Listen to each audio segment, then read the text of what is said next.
Hello everyone, तो स्वागत है आपका फिर से हमारे चैनल जीनियस माइंड पर। और आज की इस वीडियो में हम स्टार्ट करेंगे क्लास 10th का कोऑर्डिनेट ज्योमेट्री का प्रॉब्लम सेट। जी आपने सही सुना, प्रॉब्लम सेट के साथ वीडियोस अभी आने वाली हैं। तो अगर अभी तक आपने ये चैनल को सब्सक्राइब नहीं किया तो प्लीज़ चैनल को सब्सक्राइब कर लीजिए, क्योंकि सारे चैप्टर्स के प्रॉब्लम सेट की वीडियोस आपको ज़रूर से ज़रूर यहाँ पर मिलेंगी। तो चलिए स्टार्ट करते हैं प्रॉब्लम कोऑर्डिनेट ज्योमेट्री का, दैट इज चैप्टर 5 का प्रॉब्लम सेट का क्वेश्चन नंबर 2। 1 जो रहता है वो हमेशा एमसीक्यू रहेगा, तो उससे हम बाद में देखेंगे। फिलहाल के लिए हम क्वेश्चन नंबर 2 के साथ स्टार्ट करेंगे। क्वेश्चन नंबर 2 में देखो क्या बोला, determine whether the given point is collinear. तो आपको 3 पॉइंट दिया है, सोल्यूशन 3 पॉइंट दिया है। फर्स्ट क्या दिया है, ए 0,2, इसको आपको क्या लिखना है भाई, तो x1 y1 लिखना है। फिर b आएगा, b का वैल्यू कितना है 1, -0.5 विच is equal to x2 y2 लिखना है। फिर उसके बाद c का कोऑर्डिनेट देखो कितना दिया है, c आपको दिया है 2, -3, तो यहाँ पर लिखना है c this is your 2, -3 which is equal to x3 y3।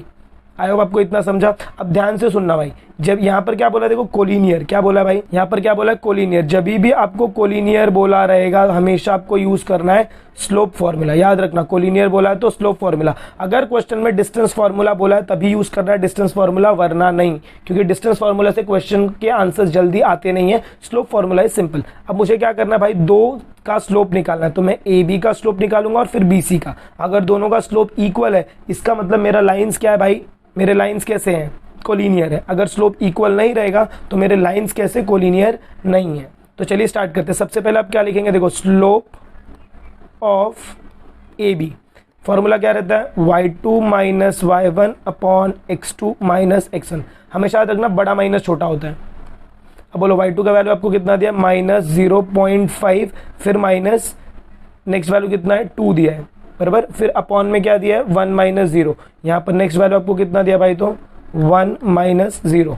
Further जब आप इसका सॉल्विंग करेंगे तो देखो कितना आएगा, माइनस माइनस प्लस होता है, तो 2 + 0.5 कितना हो जाएगा 2.5 अपॉन 1 - 0 1। 1 का कोई इज्जत नहीं, इसीलिए इसका स्लोप कितना हो जाएगा 2.5। Therefore slope of A B is equal to 2.5। Slope of A B आपका कितना हो जाएगा भाई, तो 2.5 हो जाएगा। फर्दर अभी स्लोप ऑफ ए बी मिल गया, अब हम क्या फाइंड करेंगे, slope of B C.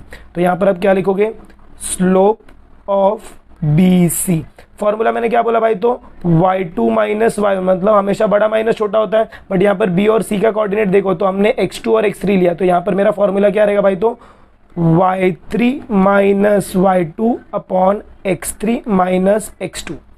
Further जब आप इसमें आप जब वैल्यूज को पुट आउट करोगे, देखो कितना दिया, y3 का वैल्यू -3 है, तो यहाँ पर वैल्यू कितना होता है भाई -3, फिर माइनस आएगा, फिर आता है -0.5, और डिनोमिनेटर का वैल्यू कितना आएगा 2 - 1, क्योंकि x3 - x2 का वैल्यू कितना है 2 - 1 है। इसको फर्दर जब आप सॉल्व करेंगे the value will be equal to -3 - plus 0.5 upon 1, 2 - 1 1 हो जाएगा। अभी प्लस माइनस 3 - 0.5 कितना होगा, तो भाई -2.5 अपॉन 1।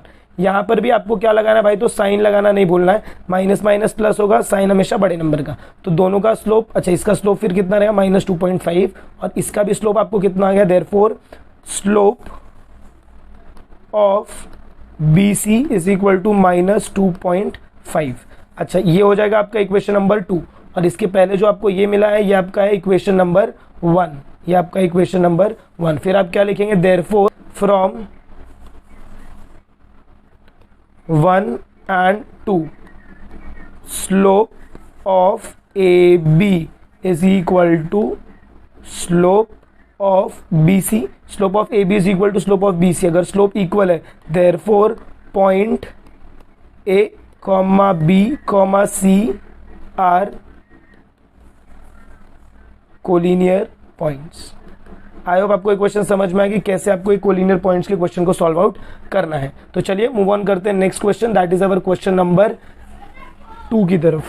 तो देखिए जब मैं क्वेश्चन नंबर 2 की बात करता हूं तो क्वेश्चन नंबर 2 में भी हमको सेम करना है, सोल्यूशन और कोलिनियर ही बताना है, मतलब स्लोप फॉर्मूला यूज करना है। पी का कोऑर्डिनेट दिया 1, 2, जिसको मैं कंसिडर करूंगा x1 y1। याद रखना ऐसे आपको कंसिडरेशन के लिए 3 साइन लिखना है।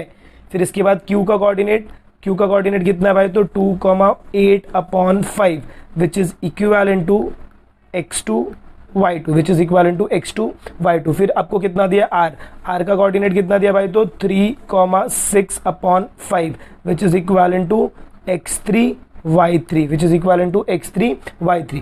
अब देखो भाई मुझे क्या बोला है स्लोप, तो स्लोप मैं पी क्यू और क्यू आर का निकालूंगा, तो यहां पर मैं क्या लिखूंगा, therefore slope of P Q is equal to formula क्या होता है y2 minus y1 upon x2 minus x1।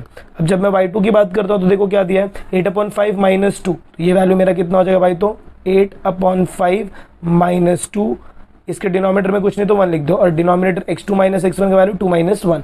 Further जब आप इसको सॉल्विंग करोगे तो ये कितना हो जाएगा, देखो 8/5 minus 2/1 a whole divided by 1। Further solving करेंगे तो कितना हो जाएगा, देखो क्रॉस मल्टीप्लाई, इधर जब भी याद रखना मैंने आपको बताया था प्लस और माइनस रहेगा तो 3 बार मल्टीप्लाई, इक्वल टू रहेगा तो कितनी बार, 2 बार मल्टीप्लाई, और अगर मल्टीप्लाई दिख रहा है तो 1 बार मल्टीप्लाई। यहाँ पर आपको क्या दिख रहा है, माइनस दिख रहा है मतलब 3 बार, 3 बार मतलब 8 multiply by 1 minus 2 multiply by 5/5 multiply by 1। एक डिनोमिनेटर में अगर 1 है तो उसको ध्यान नहीं दो, मतलब ये 1 आपका कैंसिल आउट हो जाएगा, तो 8 1 ज़ा 8 माइनस 5 2 ज़ा 10 upon 5। The value will be equal to, किसके इक्वल हो जाएगा, देखो ये हो जाएगा -2/5। तो स्लोप ऑफ पी क्यू आपको कितना मिल गया, -2/5। इसको आप फर्दर सॉल्व कर सकते हैं बट इस पे रहने देंगे तो भी चलेगा। नेक्स्ट आपको निकालना है स्लोप ऑफ क्यू आर, तो नेक्स्ट आप क्या लिखेंगे formula, slope of Q are, इसके लिए मैंने क्या बोला y3 minus y2 upon x3 minus x2। Solve करेंगे तो y3 का वैल्यू देखो कितना दिया है, y3 का वैल्यू आपको दिया है 6/5 माइनस 8/5, तो यहाँ पर कितना आएगा भाई, तो y3 का वैल्यू 6/5 माइनस 8/5, और इसके नीचे का जो वैल्यू है वो कितना दिया आपको 3 माइनस 2, तो ये वैल्यू आपका कितना रहेगा, तो 3 माइनस 2। फर्दर सॉल्विंग करेंगे 3 माइनस 2, देखो ऊपर का वैल्यू माइनस दिख रहा है तो मल्टीप्लाई करो, लेकिन देखो डिनोमिनेटर सेम है तो इसको ऐसे लिख दो 6 माइनस 8/5, और 3 माइनस 2 कितना हो जाएगा भाई, तो होल डिवाइडेड बाय 1, तो ये 1 की तो कोई वैल्यू है नहीं, तो 6 माइनस 8/5 ये आपका फाइनल आंसर रहेगा। इसको सॉल्व करेंगे तो आंसर कितना आएगा, देखो ये हो जाएगा -2/5। Therefore slope of Q R is equal to -2/5। इसको आप पुटअप का क्या करोगे भाई, तो इक्वेशन नंबर 2 पुटअप करोगे। जब इक्वेशन नंबर 2 हो जाएगा फिर आप क्या लिखोगे, देखो from 1 and 2 slope of P Q is equal to slope of Q R, therefore point Q lies on the line P R, point Q किधर लाइन लाई कर रहा है, on the line P R, therefore point P dash Q dash R are the collinear points, I hope आपको ये question भी समझ में आया कि कैसे इसको सॉल्व आउट करना है। तो चलिए मूव ऑन करते हैं next question, that is our question number 3, जो भी सेम कोलिनियर पॉइंट्स का ही क्वेश्चन है, तो इसमें ज्यादा कुछ चेंजेस नहीं होगा, इसको भी आपको सेम तरीके से सॉल्व आउट करना है। तो सोल्यूशन लिखेंगे, सोल्यूशन में सबसे पहले आप क्या लिखेंगे, एल का वैल्यू कितना है 1,2 विच is equal to x1 y1, फिर m है, m का वैल्यू दिया है 5,3 विच is equal to x2 y2, फिर आपको वैल्यू क्या दिया है n, नेक्स्ट वैल्यू क्या है भाई, तो n का वैल्यू कितना है 8,6 विच is equal to x2 y2 है।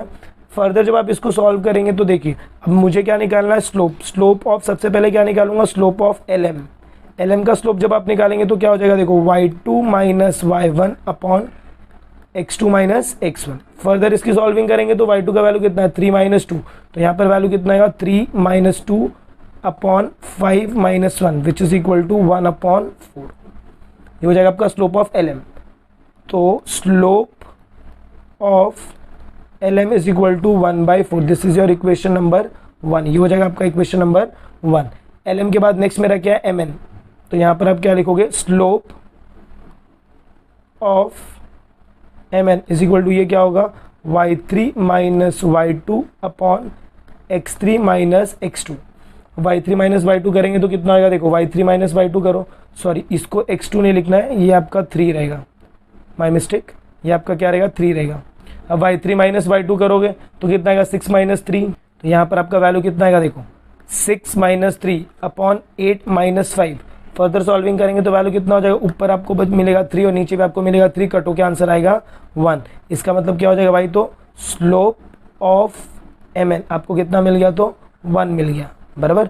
स्लोप ऑफ एम एन 1 मिल गया, इसको पुटअप करेंगे इक्वेशन नंबर 2। फिर आप क्या लिखेंगे? From 1 and 2, from 1 and 2 slope of L M is not equal to slope of M N, दोनों का स्लोप इक्वल नहीं है, therefore point M does not lie on the line ln, therefore point L, M, N are non collinear points. कैसे points हो जाएंगे भाई? तो ये नॉन कोलिनियर पॉइंट्स। तो आई होप आपको ये तीनों क्वेश्चन अच्छे से समझ में आए। तो अगर आपको वीडियो पसंद आए, अगर आपको ऐसा लग रहा है कि यस यहाँ पर इंटरेस्टिंग चीजें चल रही हैं, तो मेक श्योर आप वीडियो को ज्यादा से ज्यादा अपने फ्रेंड्स के साथ शेयर कर रहे हैं। चैनल पर रहे हैं तो चैनल को सब्सक्राइब करना ना भूलें। मिलते हैं अगले वीडियो में कुछ ऐसे ही नए कंटिन्यूएशन के साथ। तब तक के लिए have a good day and take care.